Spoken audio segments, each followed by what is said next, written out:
Hello everyone, this is Overmind, and welcome back to another StarCraft 2 replay analysis. Today we have for you a PvZ. Spawning at the top right side of the map, our Zerg player is going to be Aquila, which is actually like a super cool name. It's a constellation and it also means eagle in Latin, I think. I don't know, guys. I don't know. I don't speak Latin, but I'm pretty sure that's what it means. In any case, he's going to be representing Lucky 13, and he's going to be our yellow Zerg player for this matchup. And spawning on the bottom left side, in orange, we have our Protoss player, ZookaMan, who looks like he's gone ahead and joined up with CTL 6. And he's actually going to be our submitter, so we will occasionally check in on Aquila. But right now, we really want to focus on Zooka. Zooka is bringing his scouting probe back.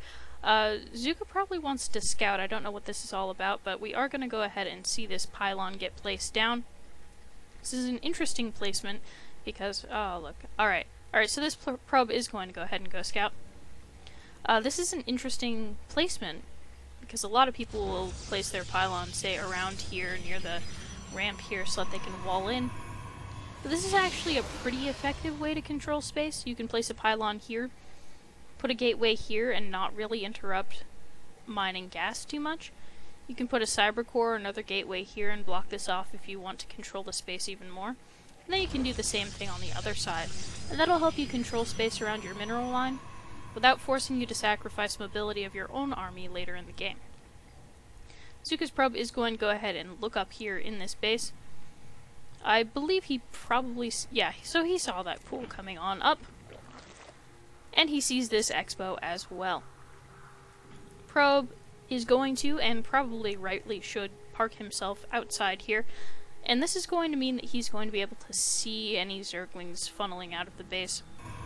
This pylon placement here will make it a little bit difficult if, say, an 8 pool were to happen, but I think the timing on that is a bit too off for that to really be the case at this point.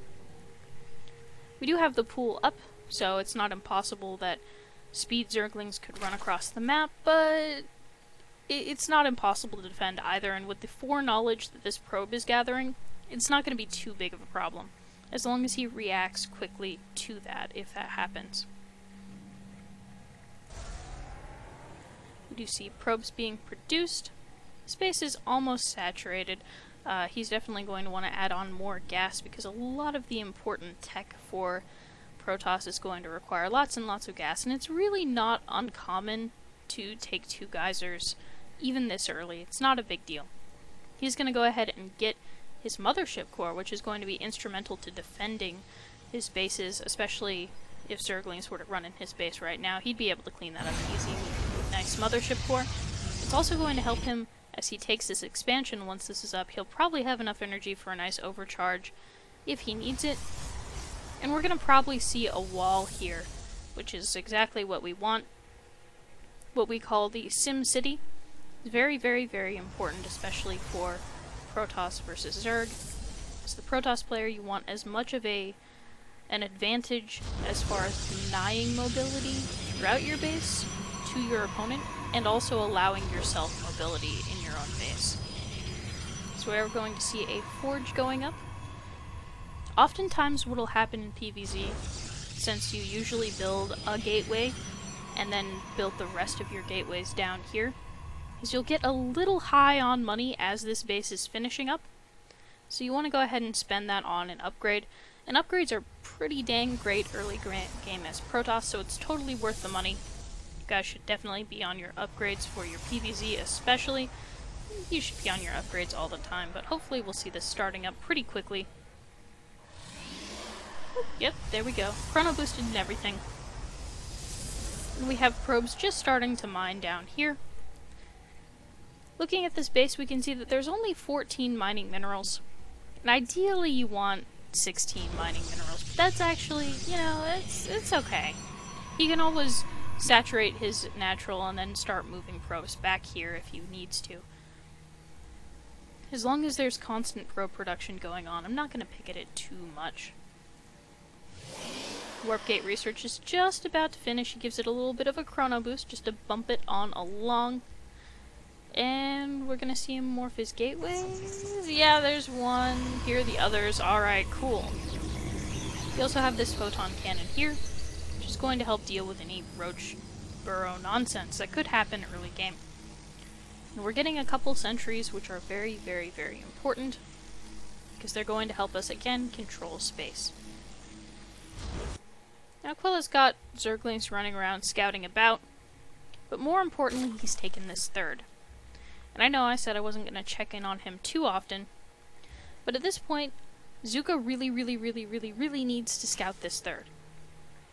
And I know I overemphasized that a little bit, but the timing of the third base is really, really important for Zerg. The reason being, if Zerg takes a third base, it's actually going to be expensive enough that it can, say, deny his lair tech. It's also going to be indicative of things like, is he going to try and spend a bunch of minerals and gas on, say, a roach timing attack? Or is he going to go ahead and be economic and get this third up and running and then consequently have more larvae later in the game that I should know about? We do have an observer scout moving out across the map. It looks like it's actually going to go ahead and head off into the main instead of scouting the third. Which, ideally, I mean, you definitely want to see the main if you can, especially seeing if this annoying roach warren is up or if it's going to be banelings is helpful. But definitely seeing whether or not there's a third is a pretty huge advantage. So we've got a little huddle over here for Aquila. And I don't think that this is really going to be in danger of being spotted by anything, since I don't think there's any detection here. He's going to go ahead and see the roach warren, see that there isn't a lair up here. All very important things. Sees an Evo chamber. Ideally, this would move around and check and see if there were other bases. I think he's just gonna sit there, though. Alright. Alright, I'm gonna try and ignore it. Back at home, we have full energy on this Nexus here. And this isn't saturated yet, so we definitely need to use Chrono Boost to help push those probes out when possible. We definitely want this to be saturated. We do see a number of sentries here killing a scouting overlord, which is always good. That did supply block Aquila. Not that Zooka necessarily knows that, but you definitely want to go ahead and take as many pot shots at those annoying overlords as you possibly can. So we have 14 mining here. 14 mining here, not terrible. Definitely want to go ahead and use those Chrono Boosts, though. Could probably go ahead and do some more research since he has a bit of money, though he might be thinking of taking a third himself. Looks like we're finally about to spot the third. Is that what's going to happen here? I think... Yes, alright. Third is spotted. Zooka knows about the third. This gives him lots of information. He also probably saw those roaches. So he knows that there are 3 bases. He knows that roaches are being produced. He knows that lair tech is probably a little bit late.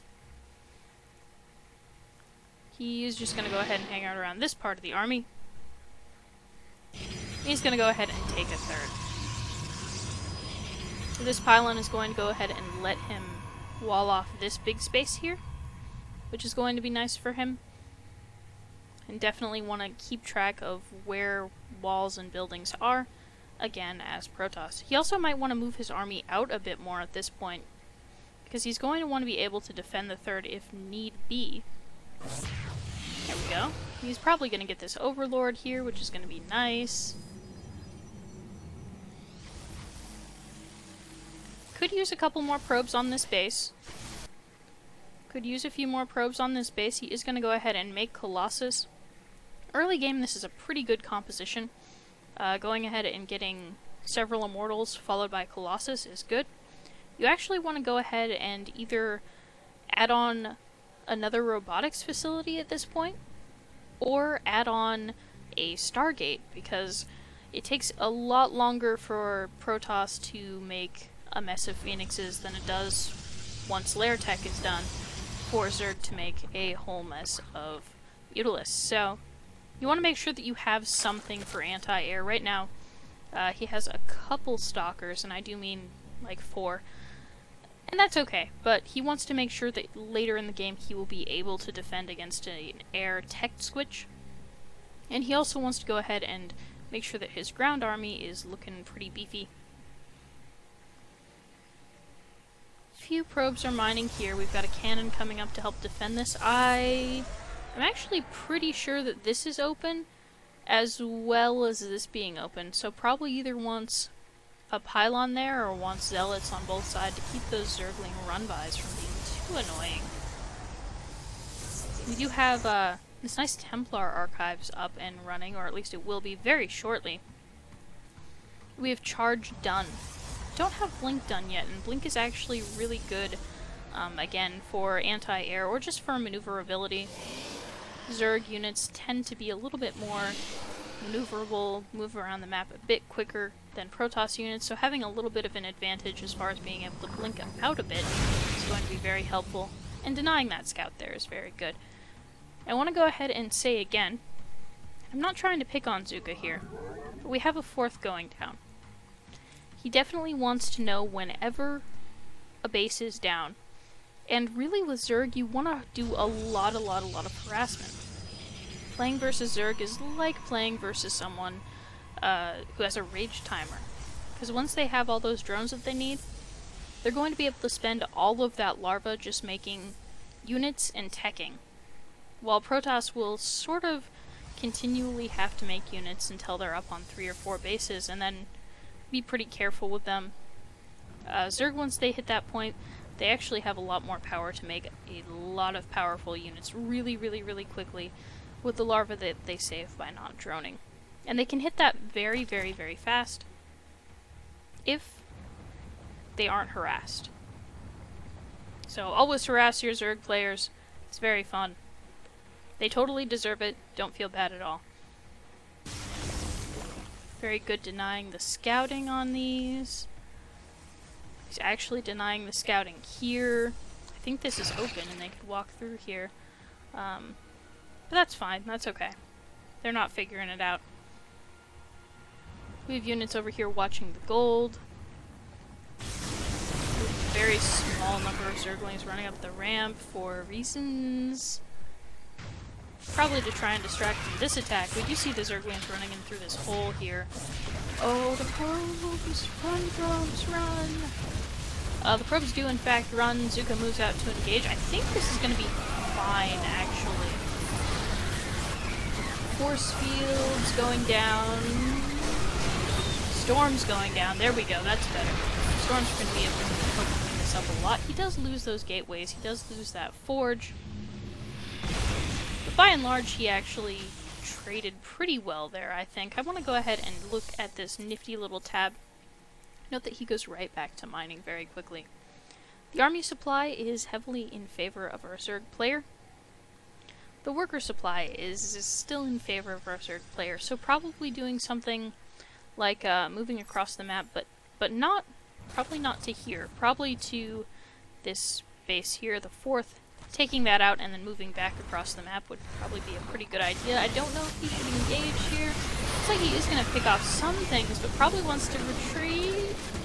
Oh, alright, he lost some things. Wasn't too bad. Probably wants to pull back, though. Kills a couple scouts and pulls back. Alright. And this pylon, while it won't be used to put pressure on, probably can do things like spot. I don't know that necessarily this is essential, but it's nice to know when units are moving about for Zerg, so that's good. We are going to go ahead and see this base come on up. And none of his other bases are quite saturated, so I don't know if that's a great idea. He's definitely getting closer to mined out here, so he wants somewhere to put these probes when that does happen. But I think more probe production needs to be happening as well. Hopefully we'll see a little bit more of that. Probably could also afford to, look, he's got gateways building here. Probably could also afford to, if we look at the structures tab, he just has these 2 robo facilities. Either add another robo or ideally add another Stargate, because we've gone on for a while. It's very likely that our Zerg player has air of some sort. We are going to see a scout in here. And it looks like Looks like there's a greater spire that's going to be going down here in the natural. That's going to be a problem.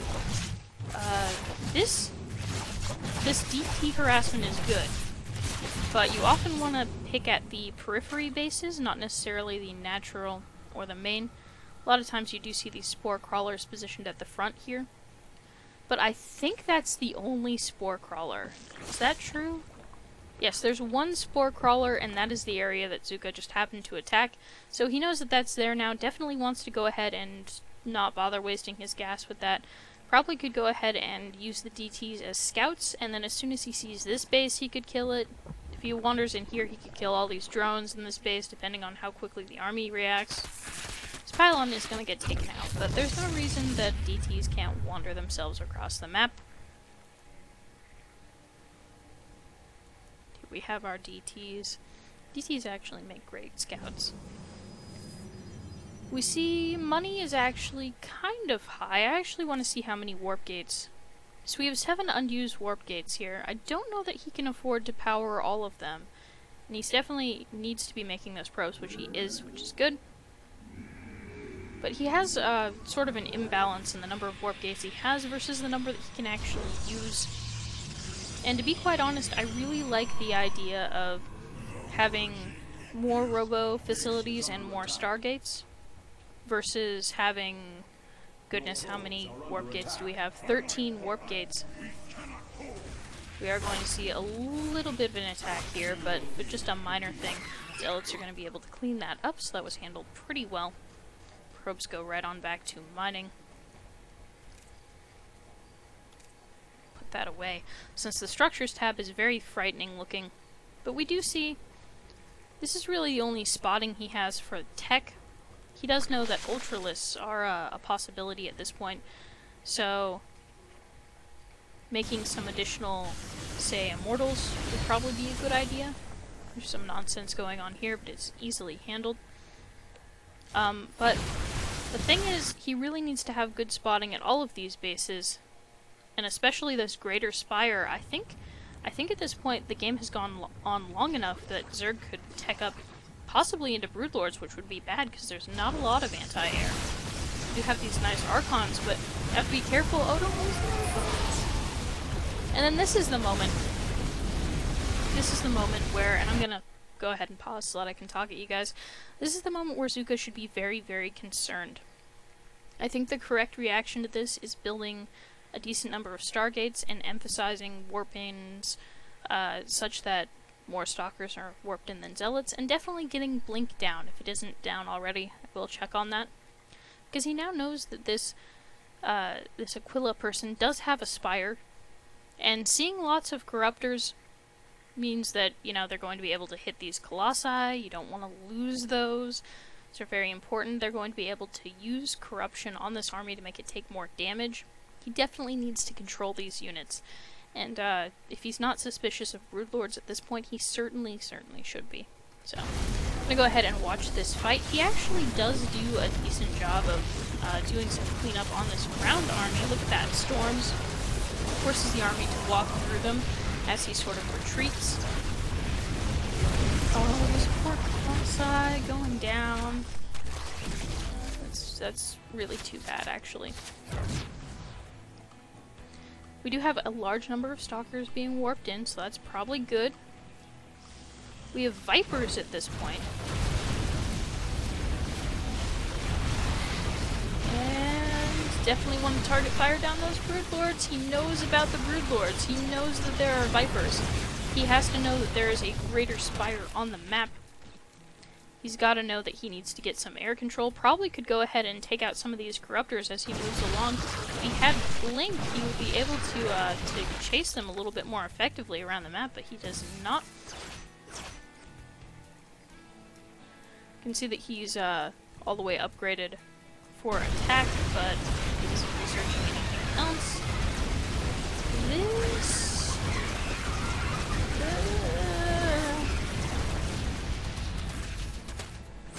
He is going to be able, I think, no, he's going to go ahead and retreat.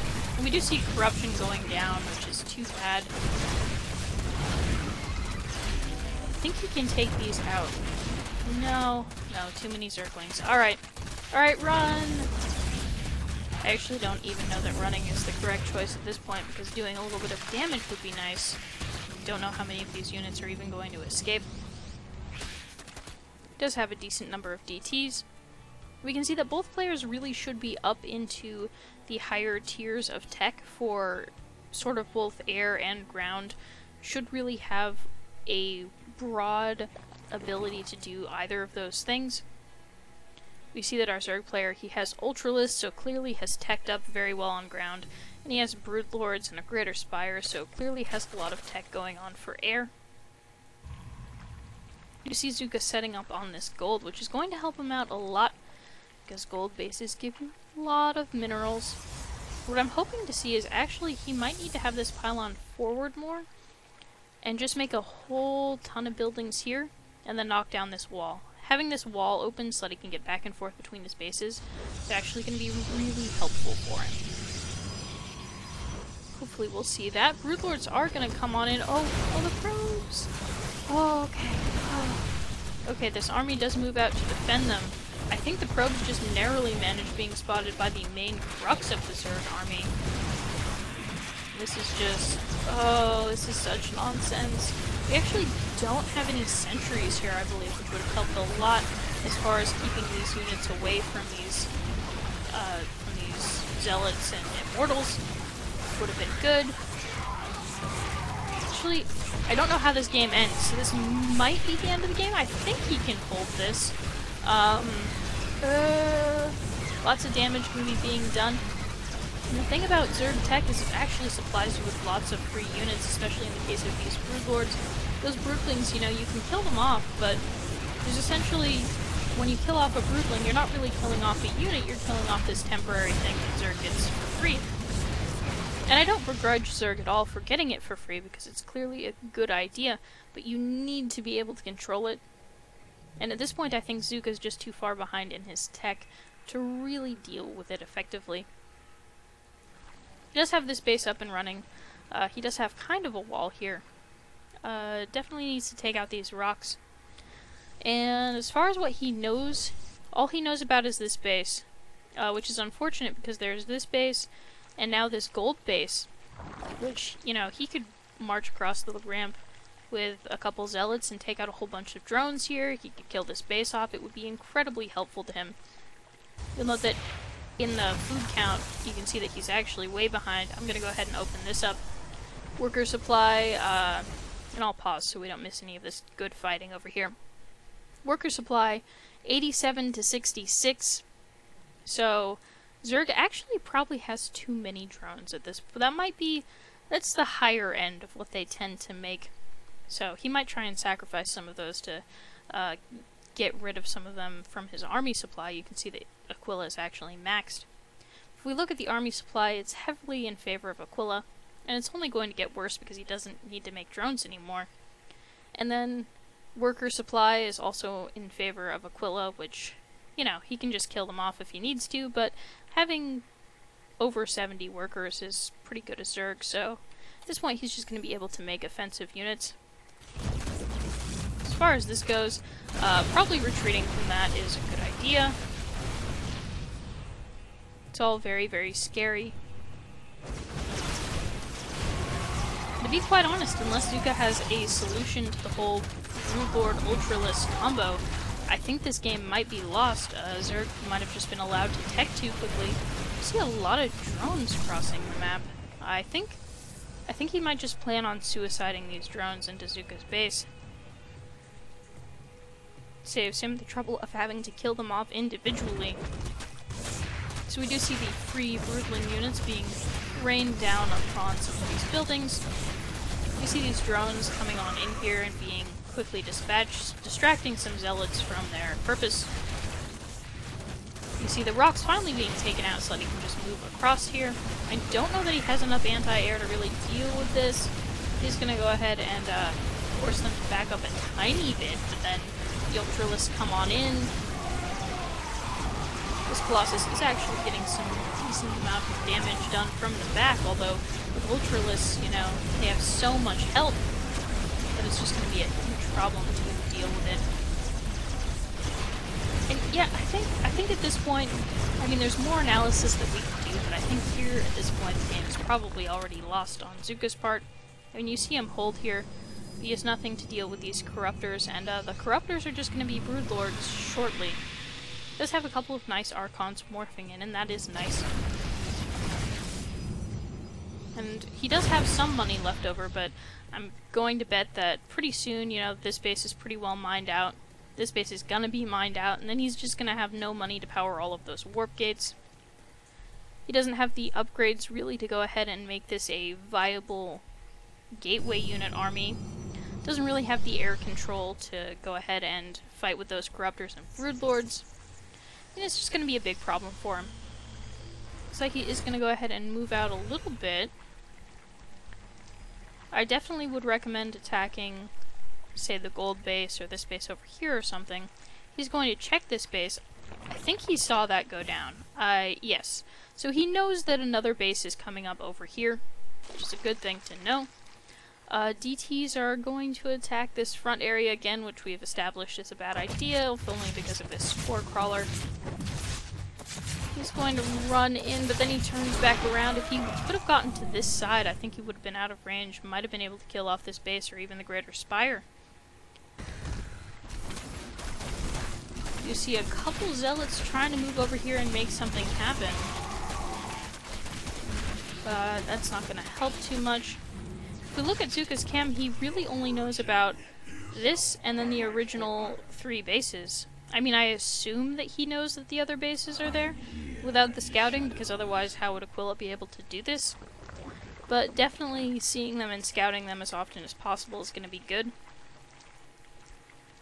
Looks like Zooka did try and expand over here, but isn't going to be able to because of this Overlord, which is actually a really good and really annoying move on Zerg's part. So he's kind of stuck on the bases that he has unless he clears that out and expands there, in which case Aquila will know all about it. Zooka is actually maxed now, because he has been left alone for some time. Oh, take out the base! I don't think it's going to happen. He did get it down a lot closer than I thought he would, but yeah, maybe going ahead and attacking that again would be worth it, but let's go ahead and send stalkers over here. And at this point, Zooka is just about maxed, but he's really, really, really broke. He needs to expand. He needs to upgrade, he needs to have higher tech units. And I just don't know if it's gonna happen or not. Storms could be really effective, since he doesn't have Colossi to really control the sheer numbers that Zerg seems to always have. If you have an attack here, definitely needs to deal with it quickly, which it looks like he does, especially since his main army is, like, right there.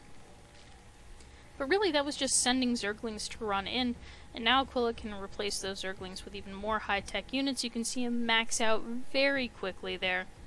You can see that he's replacing them with Broodlords, which is not great. He's also just going to make a whole bunch more Zerglings, because at this point, why not?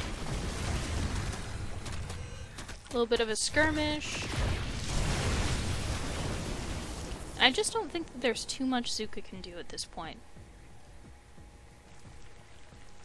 Definitely doing something like getting Blink, doing upgrades is a good idea, but it's very hard to pull back. Here we have Broodlords, which are just shooting down 3 units. We have Corruptors to make all of Zooka's units take additional damage if he so wishes. We have Zerglings to get the surrounds off on these, which, you know, mortals are... they need to be protected from this. We don't have any sentries to wall. We can see the army supply shifting pretty dramatically. I don't know how much longer this goes on. And I don't think Zooka's ever sent me a game with him losing before, so I'm actually kind of excited to see if he somehow has this miraculous comeback, but I really don't see it happening. For those of you interested in submitting your games to me, it's actually completely okay if you send me games of you losing, because, let's face it, you can learn a lot from watching the games where you lost, as well as from watching the games where you won. I'm actually going to go ahead and speed along just a little bit. Just a little bit. I see Zerglings being made by Aquila. I do see a Tempest coming out from Zooka, which means that he has been doing some air tech. I want to go ahead and take a look at the Structures tab. Looks like just the one Stargate though, so it's not going to be able to do too much. This base is going to go down, which pretty well means Zooka's going to be broke. This base will be mining, but that's pretty much it. He can maybe distance mine over here or something. But at this point, he just can't continue to make units. We see the supply falling. And again, I could do more analysis here, but at this point, you know, when you've reached a point where you've lost the game and you know it, and you're just trying to hang on, it's not worth beating yourself up.